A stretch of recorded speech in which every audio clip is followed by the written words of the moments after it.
A brand new 6th generation BMW M5 is pretty big news. Why? Because it's the super saloon. It's been around since 1984, the year that I was born, and it's been powered by everything from an inline 6 borrowed from the M1 supercar to, oh well, a 5-litre naturally aspirated V8 and this beautiful E39 that just happens to be here, or even a screaming 5-litre V10 in this matte E60 I've got over here. Don't worry, we'll come and give them a rev in a minute. That's the bloodline. This is the new car. It's the F90 M5. And straight off the bat, I'm going to address the elephant in the room. A, it doesn't look that different to the car it's replacing, and B, it doesn't look that different to the 530D M Sport that I'm currently running on the fleet. But that's kind of always been the M5's way. I'll point out the new bits, just for your benefit. 20-inch bi-colour wheels. You can tell it's got the optional carbon ceramic brakes, this one, by the gold calipers under there. M5 gills here, M-specific wing mirrors, very exciting. A carbon fibre roof, that's a first for the M5. And if we come around the back,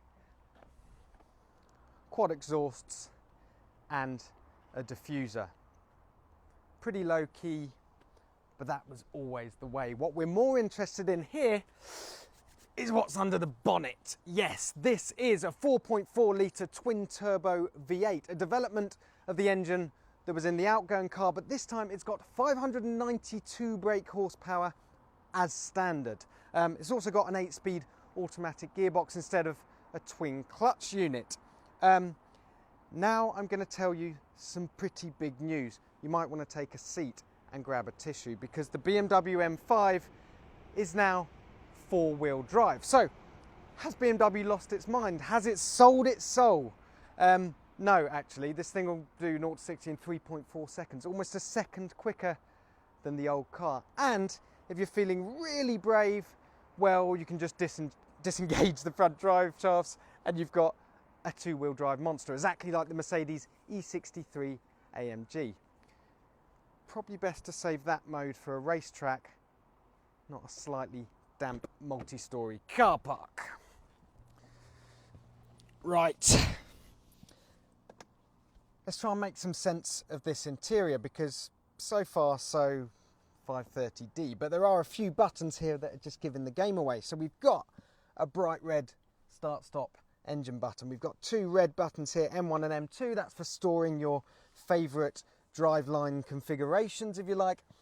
A different gear lever down here, again with red touches on it, and 3 little buttons here, all with red highlights. One for changing the weight of the steering, one for doing the dampers, and the other one for the sharpness of the engine and gearbox. I know what you're thinking though, that's all well and good, Jack, but how do you switch it from 4-wheel drive to 2-wheel drive? Well, fear not, because I'm going to show you. You go into the settings here on the main screen, My Vehicle, M Setup, Configure M1, so it's to that button, DSC off. Now DSC has to be off in order for you to be able to get the 2-wheel drive mode. It's almost like you have to confirm that you are truly mad and that you're really up for a crash before they'll let you have it. MX Drive, as you can see, 4-wheel drive, 4-wheel drive sport mode, which sends a bit more torque to the back and allows a bit of slip, or the full cojones 2-wheel drive engine sport plus. Yes, we'll have a bit of that. Chassis will keep in comfort, because the roads really are terrible around here.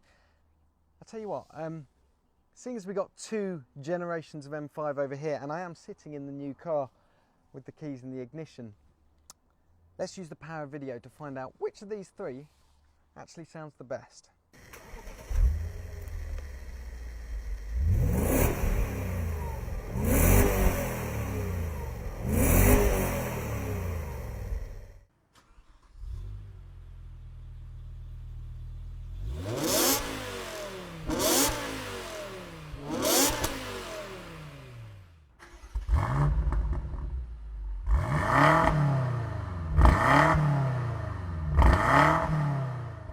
It's just ridiculous. I'm sitting here in a multi-storey car park revving the nuts off the new M5 and I'm not allowed to drive it. It's just so frustrating.